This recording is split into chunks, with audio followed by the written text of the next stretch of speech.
this dumb music stuff is my dream, Zig. And it's more important than me. Yes. As soon as he sees me in real life, it will become obvious I have zero junk in my trunk. You're definitely not normal. Oh, yes, I am. But because there is no normal.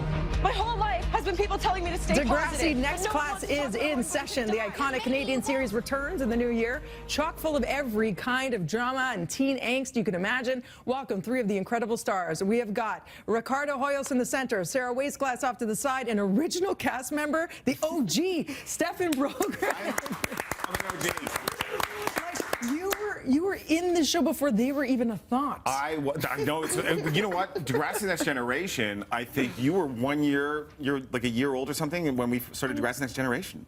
Oh, like, Were you? Do you mean like how many years I've been on? Or No, you're I think that you were 17, like when I right? started the original show. Like, no, I was 3. Math's hard. fine, she was 3. She was 3. But it's been that long. It's been our 15th year of the new show, let alone the old like Degrassi Junior High and High. Congrats. So let's talk a little bit about what it is like joining the longest TV drama in Canadian history. Like this is it 28 years and going strong? It's something insane. It's something insane. It's yeah, well, I think we try to concentrate on episode to episode. Yeah, because you literally were not alive or even a thought when this thing 3. started. No, when this. Oh yeah, no, I wasn't. Yeah. Right? So what is it like being a part of this incredible show? It's pretty fantastic. I mean, you grow up on it. Every Canadian knows it and has known it since before they can remember. So it's like to be on it is weird, but also like amazing, and like you can't believe it, and you're excited, and all those things. Like watching Ricardo grow up has been pretty funny because he's gone from sort of like he's a little bit like well, you're a super handsome dude now, but and like back then you were kind of like he's growing up in front of our eyes. The same with like Sara, like were you 15 when you started? Yeah. They're So what is it like for you then, Sara? Because here you are, you know, playing out the role of high school student, yet you can't actually be in high school. So do you feel like you are missing out when you're part of the set, or does that just kind of take care of it all for you? Well, I mean, the people that I work with, it's like they're all kind of close to my age, and so kind of is high school. And when you're in that set, it's hard to separate it from actual high school. But it's fun. Like, and yeah, I miss a couple days of school, but I get to do what I love, and whatever experiences I don't get in actual high school, I get on the show.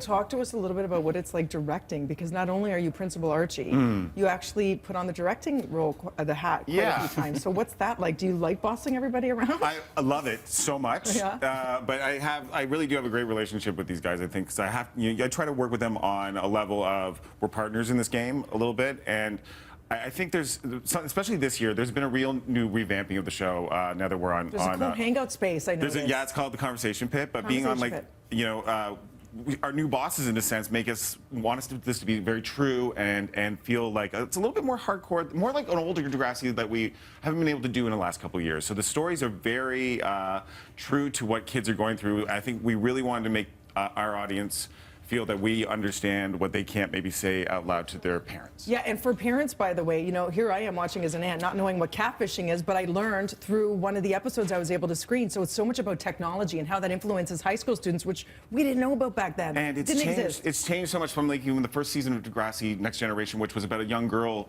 in the first episode finding or the possibility that she's being followed by an older man online, and it turning into what is the internet now? It's Snapchat. Like that's a whole new world of like weirdness that you How do you navigate it?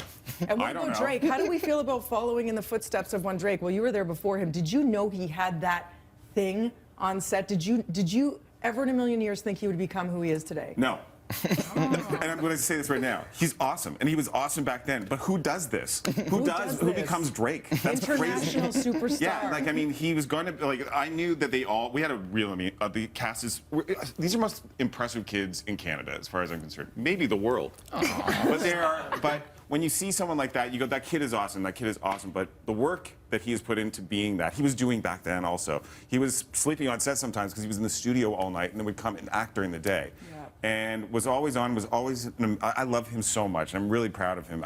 Who knew that he would be one of the biggest things in the world. Isn't that amazing? Yeah. Do you guys love Drake? Do you listen to Drake? Of course. Do a little Hotline Bling dance? You got that down? I didn't realize love it. that's just how I dance. He modeled that after you, maybe. I'm afraid Snake. that might be the case. Okay, guys, check it out. Degrassi Next Class premieres January 4th in Family Channel's new teen block F2N. Go to breakfasttelevision.ca for more information. Continued success. I really did enjoy it. You guys are all wonderful actors.